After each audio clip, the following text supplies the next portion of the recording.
some of these. And this is like a pressure valve that we have. So you can monitor the pressure, right? you can adjust the pressure, but also like over the years, this kind of valve like is better, where the pressure builds and then releases, where it's not like the one that's like always releasing, because like you really need a proper airtight seal. Yeah.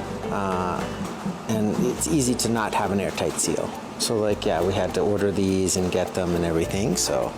Can this one do injection, like nitrogen? Like carbonic yeah, I mean, we used to have some with like a valve, and then you could have like an intake valve, and then this is the release valve. Okay. Yeah, but we're not doing that now. Okay. Yeah. Just because, I don't know, I don't think it was that like added that much, you know, in our process. Yeah. And then everything goes by gravity. Okay. Down. So like the truck and, you know, everything will pull here, and you know, for the coffee, which I show you at the bottom, and then gets pumped back up to float to a floater. Yeah. So then the floaters get taken out one direction, and then the coffee goes into the pulper in the other direction. So this is like the receiving, weighing, all that kind of thing. We do our special fermentation lots over on this side, and then put it into the other fermentation tanks. The one to put the mosto, or? Yeah, so you can climb up there, and you feed the tank at the top. 5,000 liters of cherry. We put it in there for like 72 hours, and then I'll show you how we drain it. Okay. I can show you now. That's our wash process. I'll finish that one, but that's the washed process line. Yeah. So then the mosto will come here. Cherries to be soaked with the mosto, right? Yeah. Oh yeah. No, well, this is not the soaking. This is just creating the mosto. Then we take then we take it out. We filter it. We check the pH, etc., etc. Then we take that juice and then we mix it into the next. The tank? Yeah, into the smaller tank. Oh. And you know, anaerobically ferment the next fresh batch of cherry with the juice. So that's how we. Okay. That's how we basically do it. So what kind of mosto it's qualified for you? You have some pH requirements? Yes, we have many requirements. I don't have them offhand, but yeah, we have strict. Bricks of the cherry. About 15. Okay. Yeah. Bricks of about 15. Yeah. And pH is around 4. Okay, around 4. Yeah. That's yeah. That's good. Yeah, like Yeah. you have the standard, and so it's consistent. Different. Yeah, it needs to be. It needs to be, or or you're not going to have repeatable results. Yeah. And that's the thing. You know, it's because you can't always control for temperature and different. So everything you can control for, you want it to be like as tight as possible. Yeah. Yeah. In the future, we have it here. In the future, we're talking about building this kind of structure like underground in like the coolest area possible. So then the temperature's more stable. Yes. So yeah, that's important because also, when you're doing fermentation, you want the seal to be like truly airtight. Yeah. Then the whole coffee in the tank doesn't heat up. And you don't want the coffee to reach too high of a temperature on the beds. Same thing in the fermentation stage. You want to keep it cooler. Yes. So, and also a cooler environment is better. Yeah. Yeah. So that's a new addition this year.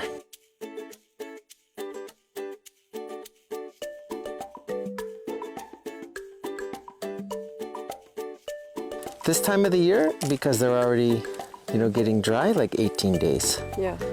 But normally we could go up to 30 days, 25, 30 days for a natural coffee. Like that's, 25 days probably our average. Okay. That's a good amount of time. When it rains, or even just at night, there's still airflow. Yes. We're not like wrapping it tight without airflow, especially in the beginning. We don't want to have like a surface mold, and that's where you can get like some off fermented flavors. Yes. So we want to keep the airflow, you know, with the naturals. And then we're, you know, depending on where it is, we'll modulate how thick or how thin the cherry layer is. Yeah, so thin, just super thin is not always the best because it can almost be too clean. So especially in the beginning, you know, want a little bit thicker. We don't move it too much, the coffees. We don't want to like over agitate, especially with like the wet cherry, you know, with like, because you don't want them breaking up. Yeah. You want it to dry. Like you know, it's inherently not like an even process, the drying, but you want to make it as even as possible. So you want to keep it like a whole cherry. Yes. When you, like a raisin, you know, when it dries. Yeah. So that's why if it's too moist, they can just crack open easy. Yeah, it should be quite even like this. Yeah. Yeah. And yeah, this is a little thicker layer, but yeah, we sometimes make it thicker if we want to slow down the process. How many days? It's not nicely drained. Oh, it's written there.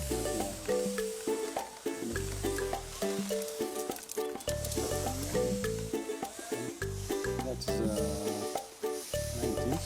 Oh. So how many days more is it this? Maybe 4 days. Oh, 3-4 days. Yeah. Yeah, like toward the end, we have moisture. Yeah, this one is Yeah, we have Sinar. 11.1. So It's 11.1. We usually 10.5. To go to 10.5 to 11. Okay. It can take the UV. Yeah. The UV rays, like it's good. And then yeah, this one. So there's a lot of small details that are just important. Oh, yeah, you know? that's a smart, like, Yeah, this kind of cloth. It's easier for them to take it out or what? At a certain point, it's easier for them to handle when it's like this. Ah. You know? But when it's quite, It's interesting. when it, yeah, because will they wrap this at night or they leave? This one they wrap when it's getting quite dry. Because it's not going to mold. It's not going to mold like a fresh cherry. Oh, photographer asked me to go to this side. What? I just fell in a hole. Another hole. Yeah, you got to watch those. You know, you want to, there's no risk of it molding now because it's dry. Yeah, so it's easier to handle on this. They can just wrap it quickly. Yeah. To wrap it on these parabolic beds, we use for more fresh cherry. Okay. You know, or especially if it's raining. You know, now it's very dry. We're not so worried. But when it's raining and you have fresh cherry that's like really sticky and wet. Yeah. You know, you don't want it. Yeah, the first few days, you don't want it being like getting off flavors. Yes. Yeah. So yeah, this is some experimental lot, which Good. you'll taste later. As the girls are also going through, if there's something that's, this came from this coffee, right? It might be just fine, but you can see it's a collection. This won't dry evenly. Yes. You know. So yeah, not wasted, but separated, always. Yeah, this is what's the coffee? This is Oma or Sorma. I'm sure like they have to hit this bed a certain amount of times, you know, I don't know, maybe once an hour or twice an hour, depending on where we are in the coffee. So you have to make sure they're like on the right rotation. And also someone need to be on guard watching these clouds. Rain's gonna come from this way. Oh. So if sometimes you have to like, somebody is designated, they have to make the call like, close it up. And then they have to scramble. But it's a pain in the butt. So you don't want to like cover in the midday unless you have to, you know?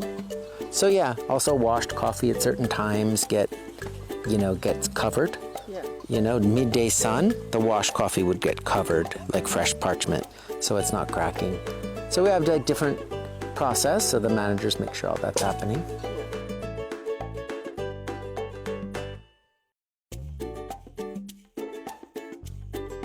Oh, here's your wash Nasha. So we shade dry like the whole lot. Wow. So this we want to, this shade drying like the whole lot. Nasha? No, this experiment. No, this one is bangi, but it's bangi. experimental. This is experimental washed. So what experimental wash are you guys working on? Like, how do you do it? I'd have to look at the recipe. I don't have it in my head.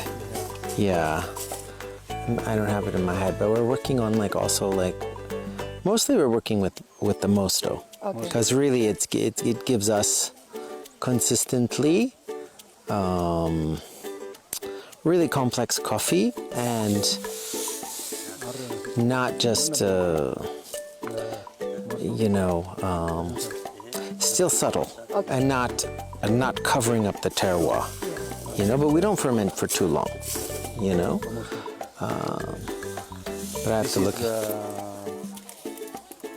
Aerobic fermentation for 36 hours, and then pulped, Okay, perfect. and then soaked with mosto for 36 hours. Oh wow, Yeah, that's hardcore. it's something we haven't done before. Yeah. It's interesting. Because we haven't had, for any of the anaerobic lots that we do them all natural, Yeah. not washed. But it'd be nice if we had a washed anaerobic that was good. That would be interesting. This honey process here, Yeah, that's what honey. this one we can see honey process. So normally our parchment would be like a whiter color than this. Ah, so because there's Because this some... one is soaked with. But since it's soaked again, the color's a bit different than like our normal. This is what? Is this normal washed? Yeah, this one is natural. This is Nasha washed. So the bean size looks bigger, yeah? Yeah. That's quite bold. And this will dry how many days? Like 12 or 15? 15. Yeah. 15 days. Yeah. So Nasha's hard to wash because you see our machines are not that small. Yeah. And like that, because we go back to the tree so many times and we're so selective, we'll go to that tree, only a little bit comes every day. So we can manage that with a natural, but to manage that wash, fermentation, our stuff, you can't just fill that tank with like a little bit of, so we have to wait till the right day. So this year, I think, what do we have? Just one washed Nasha, right? We don't have a lot. Yeah. Yeah. We have only 1 or 2 lots of. Yeah, so it, I'm sure one will be in the auction, but yeah.